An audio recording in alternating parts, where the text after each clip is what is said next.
Bonjour, vous avez choisi de nous faire confiance pour l'équipement logiciel de votre commerce et aujourd'hui vous devez réfléchir à votre arborescence. Dans cette vidéo, vous trouverez plus d'informations concernant ce sujet.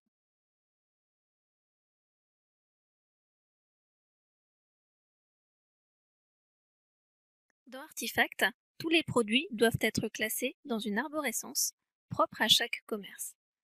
Elle doit être créée en fonction de vos besoins.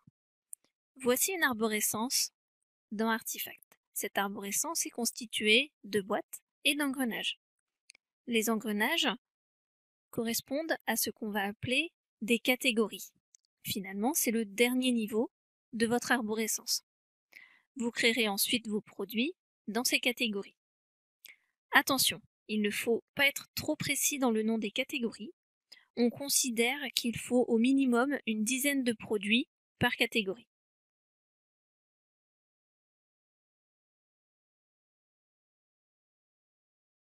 L'arborescence vous permettra, lors de l'utilisation d'artefacts, de réaliser des statistiques en fonction des différents niveaux représentant des groupes de produits.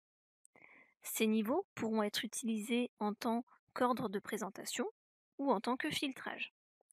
Par exemple, ici je suis sur une statistique de vente. Je vais choisir un ordre de présentation, par exemple par famille. Puis je vais cliquer sur Lancer le calcul en bas à droite. Et je vais retrouver tous les produits vendus sur la période pour chaque famille. On peut alors comparer les ventes des familles. On peut également mettre plusieurs ordres de présentation et choisir par famille, puis par catégorie. Je clique sur Lancer le calcul et je vais retrouver ici la famille, le total vendu sur la période pour chaque famille, puis le total vendu pour chaque catégorie appartenant à cette famille. Vous pouvez également utiliser la fonction filtrage pour réaliser une statistique pour un groupe de produits précisément. Je clique ici sur Ajouter. Je vais choisir Catégorie. Je clique sur le plus et je choisis par exemple la boîte épicerie. Je clique sur OK. Je clique sur Lancer le calcul et je vais retrouver le total de produits vendus sur la période pour la famille épicerie. Si les statistiques sont importantes pour vous, il faudra garder à l'esprit lors de la création de votre arborescence que celle-ci pourra vous aider à effectuer certaines statistiques.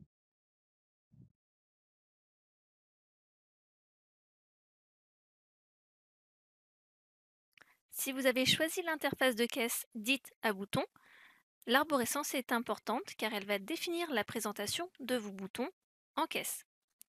Ici, je suis sur une caisse bouton. Si je clique sur le bouton épicerie, je retrouve mon bouton épicerie fine. En cliquant sur épicerie fine, je retrouve mon bouton café moulu aromatisé. Je clique sur ce bouton et là j'ai accès aux produits créés dans la catégorie café moulu aromatisé. Ici je vois l'arborescence correspondant. Si je clique sur épicerie, je retrouve bien épicerie fine au second niveau. Si je clique sur épicerie fine, je retrouve bien les cafés moulus aromatisés. Et les produits sont créés dans café moulu aromatisé.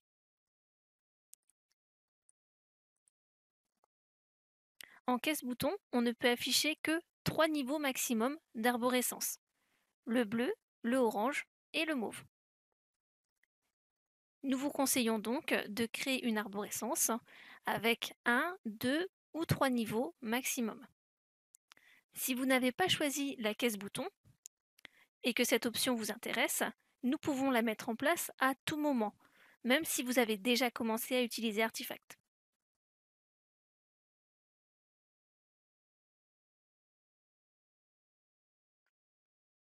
Afin de créer votre arborescence à nous transmettre, vous allez pouvoir utiliser un logiciel de tableur comme Excel ou Calc.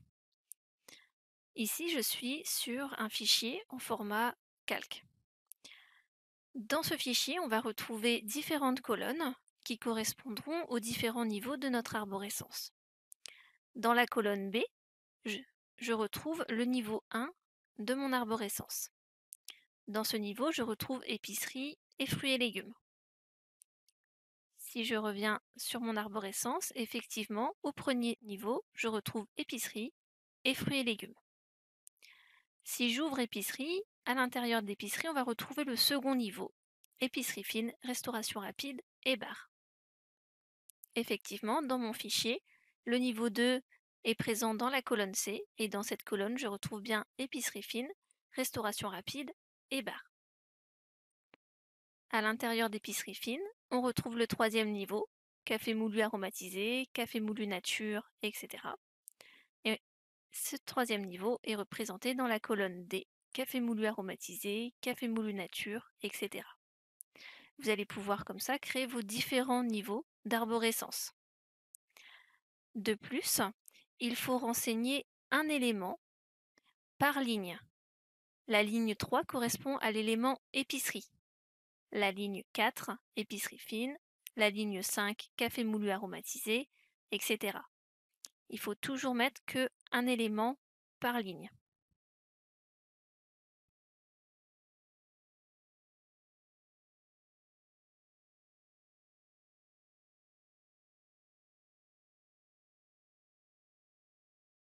Si vous avez souscrit au module taille couleur, nous avons besoin d'informations complémentaires concernant les tailles disponibles pour chaque groupe de produits. Vous allez pouvoir renseigner ces tailles dans votre arborescence. Ici, nous sommes sur une arborescence pour du prêt-à-porter. Nous avons deux rayons principaux, femmes et hommes. Et dans ces rayons, on va retrouver les groupes de produits, vestes, parkas, manteaux, chemises, etc. Attention, ici nous remarquons que pour les accessoires, nous avons un niveau supplémentaire. C'est-à-dire que les produits seront créés dans ceinture, écharpe, gants, chapeaux ou bijoux, et non directement dans l'accessoire. Dans les colonnes taille 1, taille 2, taille 3, taille 4, etc., on va pouvoir renseigner les grilles de taille associées au groupe de produits sélectionnés. Par exemple, si je souhaite associer des tailles au groupe veste, je vais sélectionner la ligne correspondant aux vestes. Puis dans taille 1, je vais sélectionner la première grille de taille à utiliser. Dans taille 2, la deuxième grille. Dans taille 3, la troisième grille. Dans taille 4, la quatrième grille, etc. C'est-à-dire que toutes ces grilles seront disponibles ensuite pour créer des produits vestes. Si vous le souhaitez, vous n'êtes pas obligé de renseigner les grilles de taille pour chaque catégorie. Vous pouvez les renseigner directement par rayon. Par exemple, ici, je vais renseigner des grilles de taille directement sur le rayon femmes. Je vais donc sur la ligne femmes et je vais renseigner les grilles de taille dans les colonnes.